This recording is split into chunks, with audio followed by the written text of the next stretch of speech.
Hey everyone, welcome to this explainer. Today, we're diving straight into demystifying the invisible molecular interactions that literally power our world. I'm talking about coordination chemistry. Whether you realize it or not, the rules governing these microscopic structures are keeping you alive right now, turning plants green and even curing diseases. We're going to break down exactly how these invisible superheroes work, and we'll make these complex concepts incredibly clear and easy to remember. Here's a quick look at our roadmap for today. We'll be moving from the anatomy of a complex into naming and arranging, checking out the quantum personality, visualizing the invisible, and wrapping up with some real-world superpowers. Let's get to it. All right, Section 1, Anatomy of a Complex. Let's dive into this. So what exactly is a coordination compound? Well, it's basically a chemical species where a central metal atom or ion is completely surrounded by molecules or ions we call ligands.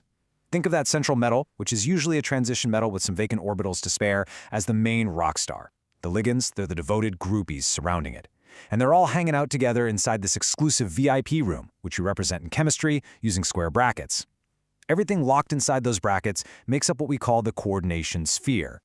Now, not all of these groupies, or ligands, behave the same way when they're donating electron pairs to the metal. You've got your monodentate ligands, like ammonia or chloride. These guys are just holding on with one hand, binding through a single atom.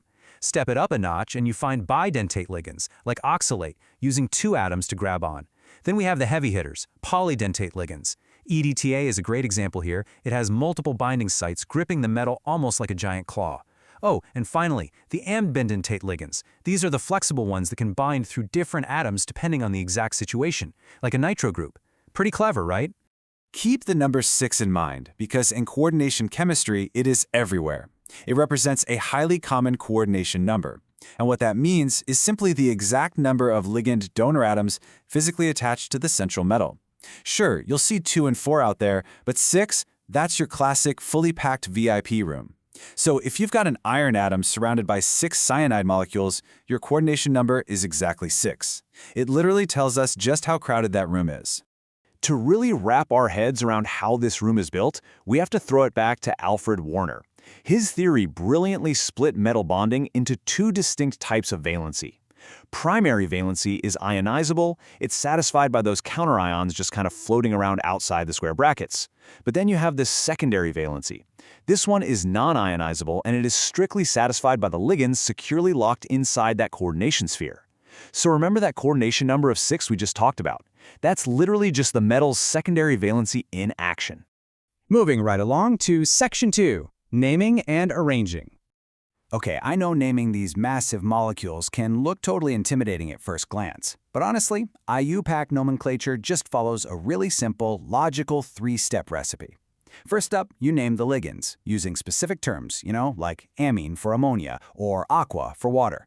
Second step, just name the central metal. And third, tag the metal's oxidation state right at the end using Roman numerals. Let's actually test out that recipe on a real puzzle. Say we have a complex with 6 ammonia ligands inside the brackets. Step 1 gives us hexaamine. Step 2, our metal is cobalt. Step 3, its oxidation state is 3, so we drop in the Roman numeral 3. Finally, we just have to account for that primary valency hanging out outside the bracket, which is chloride. Snap all those pieces together, and boom! Hexaamine cobalt 3 chloride. See? Not so scary once you break it down.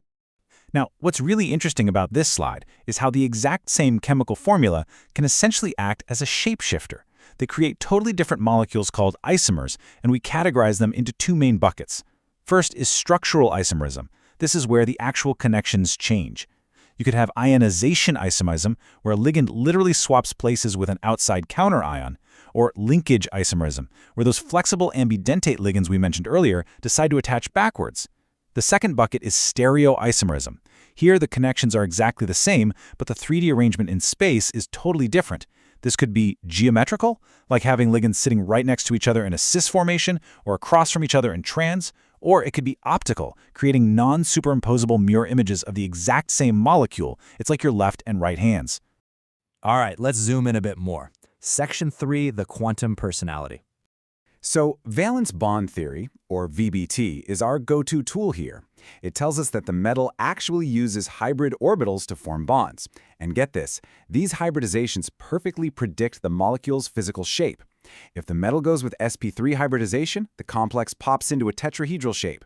If it uses dsp2, it locks into a flat, square planar shape like you'd see in a nickel cyanide complex. And if that coordination number is 6, it uses d2sp3 or sp3d2 to form this absolutely beautiful octahedral geometry.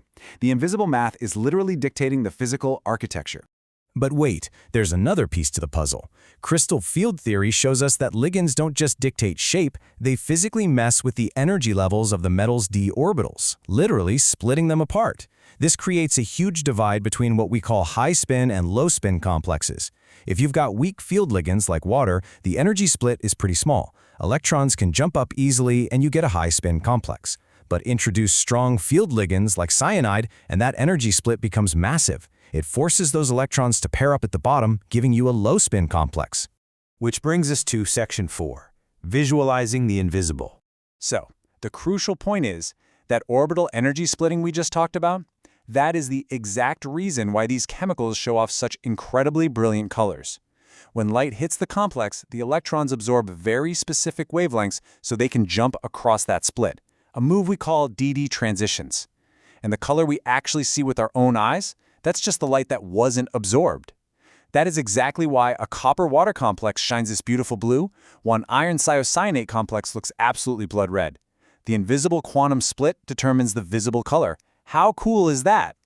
And it goes beyond just color. These electron configurations also determine magnetism. We can actually calculate a molecule's magnetic moment by focusing on N, which is simply the number of unpaired electrons hanging out in those split orbitals. If a complex has unpaired electrons, take iron 3+, which has 5 of them, the math works out to show it's highly paramagnetic, meaning it's going to respond strongly to magnetic fields. By just counting electrons, we unlock the entire magnetic personality of the molecule.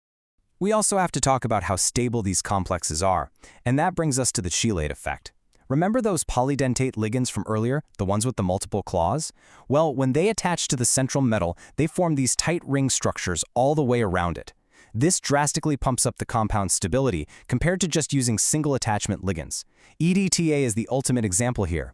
It wraps around the metal like a total cage, creating a complex that is incredibly stable and secure.